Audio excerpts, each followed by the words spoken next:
Hello viewers, welcome to Shivanya stories. మీరు కనుక ఛానల్ని ఫస్ట్ టైం చూస్తున్నట్లు అయితే ఛానల్ని సబ్స్క్రైబ్ చేసుకోండి.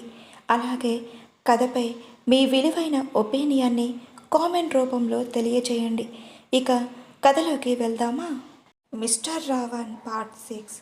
ఒకప్పటి ఆదిత్య కళ్ళ ముందు కదలాడుతూ ఉంటే గుండెల్లో దడ మొదలయ్యింది ఆర్వీకి.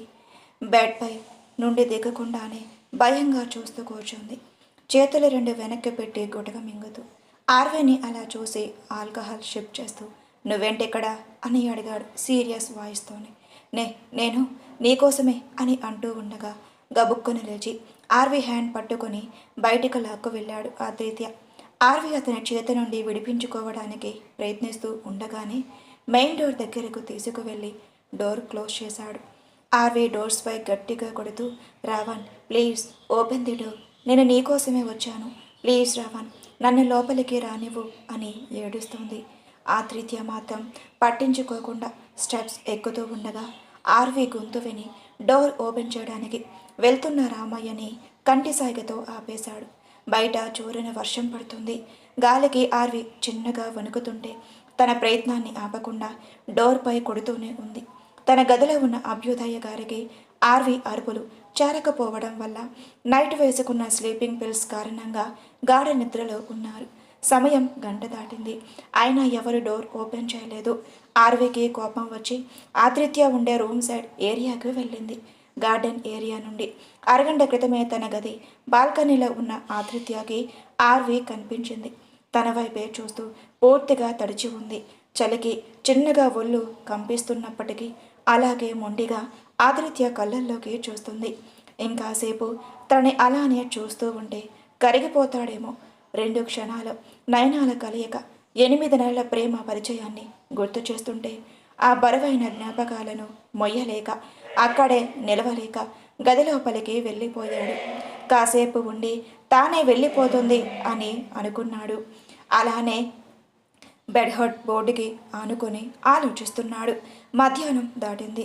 అభ్యుదయ్ గారు ఎప్పుడు లేచే టైంకే లేచి ఫ్రెష్ అయి లంచ్ చేస్తున్నారు. రామయ్య ముఖంలో బాధ కనిపిస్తూ ఉంటే ఏమయ్యింది అని అడిగారు. చెప్దామని ఆగిపోయాడు రామయ్య. ఆదిత్య అంటే భయం మరి. ఏం లేదు అయ్యగారు, నేను బాగానే ఉన్నాను అని చెప్పాడు. చెప్తే విషయం అయితే అతనే చెప్తాడు కదా అని బలవంతం పెట్టలేదు అభ్యుదయ గారు. ఆద్రి తిన్నాడా అని అడిగాడు. అడిగాను అయ్యగారు, వద్దు అన్నారు అని అనగానే ప్లేట్లో పెట్టేసి ఇవ్వు, నేను తీసుకువెళ్తా అని చెప్పారు. అయ్యగారు మీరెందుకండి, నేను వెళ్తాను అని అన్నాడు రామయ్య. లేదులే రామయ్య, వాడు తినడు, నేను దగ్గర లేకపోతే పర్వాలేదులే, నేను తీసుకువెళ్తాను అని ఆగి ఆర్వి కూడా ఉంది కదా, తను ఎక్కడ ఉంది, ఎప్పుడు ఇంటికి వచ్చినా సొంత మనసులా కలిపోయి అల్లరి చేస్తుంది కదా, ఈరోజు నేను బయటకు వచ్చి ఇంతసేపు అయినా కనిపించడం లేదు అని అడిగారు అభ్యుదయ గారు. అది అయ్యగారు అని అంటూ ఆగిపోయాడు రామయ్య. ఏదైనా చెప్పాలా అని అడిగారు అభ్యుదయ గారు. ఏం లేదు అన్నట్టుగా చిన్నగా తల ఊపి వేరే ప్లేట్లో ఆదిత్య కోసం ఫుడ్ సర్వ్ చేస్తున్నాడు రామయ్య. అభ్యుదయ గారు ముందు వెళ్తుంటే వెనకే ఫుడ్ ప్లేట్లో వెళ్తున్నాడు రామయ్య. డోర్ ఓపెన్లోనే ఉండటంతో లోపలికి వెళ్ళాడు అభ్యుదయ గారు. నుదుటిపై మణికట్టు వచ్చేలా పెట్టుకొని కళ్ళు మూసుకొని ఉన్నాడు. కళ్ళు కదలికలు బట్టే చెప్పొచ్చు ఇంకా పడుకోలేదు అని. అలా అని మెలకువగా ఉన్నాడు అని అనుకోవడానికి లేదు. రామయ్యని ప్లేట్ టేబుల్ పైన పెట్టి వెళ్ళమన్నారు అభ్యుదయ గారు. రామయ్య వెళ్ళగానే చైన్ని హ్యాండిల్ చేస్తూ ఆదిత్య దగ్గరకు వెళ్ళి చెంపమైన చెయ్యి వెయ్యగానే కళ్ళు తెరిచాడు ఆదిత్య.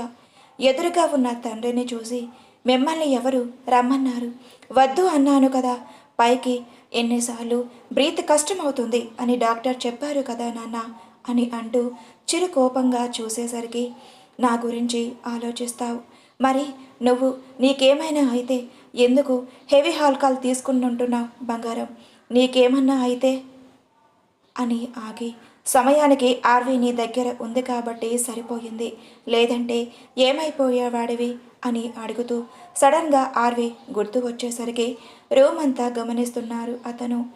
ఏమనుకున్నాడో ఏమో ఉన్నపాటుగా లేచి బాల్కనీలోకి వెళ్ళి కిందకి చూశాడు. అదే ప్లేస్లో ఉంది ఆర్వి. తనని అలా చూసి కోపం బాధ తన్నుకు వస్తుంటే అభ్యుదయ్ గారితో మాటైనా చెప్పకుండా కిందకు వెళ్ళాడు పెద్ద పెద్ద అడుగులతో. ఏమయ్యింది అని అభ్యుదయ్ గారు కూడా బాల్కనీలోకి వెళ్ళారు. వర్షపు నీటిని లెక్క చేయకుండా గట్టిగా వేస్తున్న గాలిని కూడా కేర్ చేయకుండా అలానే వానలో తడుస్తున్న ఆర్వీని చూసి ఆశ్చర్యపోయారు. ఆర్వి అని గట్టిగా పిలిచారు. అభ్యుదయ్ గారి గొంతు వినగానే తల ఎత్తి చూసింది ఆర్వి. ఆందోళనగా తన వైపే చూస్తున్న అతని ముఖ కవలికలు ఆర్వి కంటిని చేరలేకపోయాయి. అప్పటికే కళ్ళు మసుకుబారాయి. దూరంగా ఉండి ఆర్వీని చూడటం మనసుకి భారంగా తోచేసరికి చైన్ని సెల్ఫ్ హ్యాండిల్ చేస్తూ స్టెప్స్ పక్కనున్న స్మూత్ వేలో నుండి కింద ఫ్లోర్కి చేరుకున్నారు. అంతకంటే ముందు ఆర్వి దగ్గరికి చేరుకున్న ఆదిత్య తన దగ్గరకు వెళ్ళి చెయ్యెత్తి కొట్టబోతూ ఆగి పిచ్చ కింద బయటకు గెంటితే దానర్థం దొబ్బేమని, ఎక్కడే ఉండి ఇలా వర్షంలో తడవమని కాదు.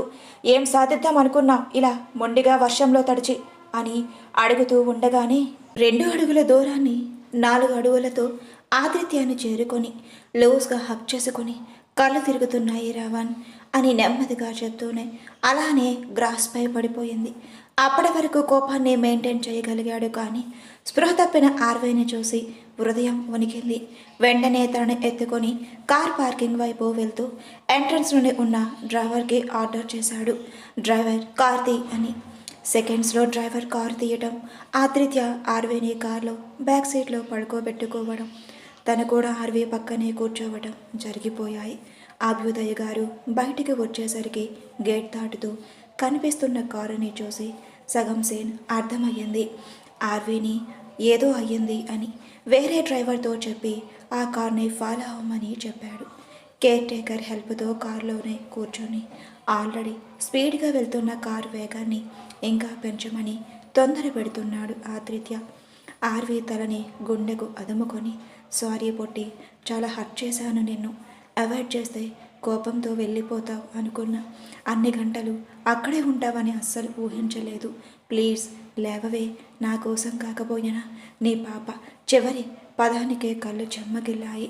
వర్షంతో తడవడం వల్ల జుట్టు అస్తవ్యస్తంగా ముఖంపై పడుతూ ఉంటే ఆ జుట్టుని నీట్గా పక్కకు సర్దుతూ క్లీన్గా ఉన్న ముఖంపై ముద్దులు పెట్టుకుంటూ పాపని నా కూతుర్లా చూసుకుంటాను అన్నప్పుడు కూడా నువ్వు నాతో జీవితం పంచుకోలేవా? ఐ లవ్ యూ పొట్టి. నీకెప్పుడో పడిపోయా. ప్రేమిస్తున్నాను నిన్ను. నువ్వు కావాలి. రోజులు, నెలలు, సంవత్సరాలు కాదు, యుగాలు కావాలి. జన్మలు అంటారే, అలా ప్రతి జన్మకు నువ్వే నా ప్రేయసివి కావాలి.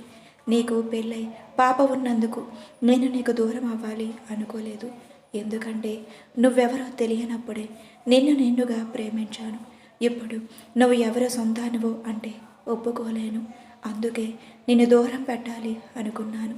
కానీ నువ్వు ఎప్పుడైతే నన్ను వెతుక్కుంటూ వచ్చావో అప్పుడే అర్థమయ్యింది నీకు కూడా నేను కావాలి అని అని అంటూ స్పృహలో లేని ఆర్వీని ఇంకా గట్టిగా హక్ చేసుకున్నాడు ప్రేమగా. హాస్పిటల్కి వెళ్ళగానే ఆర్వీని ఎమర్జెన్సీ వార్డులోకి తీసుకువెళ్ళారు.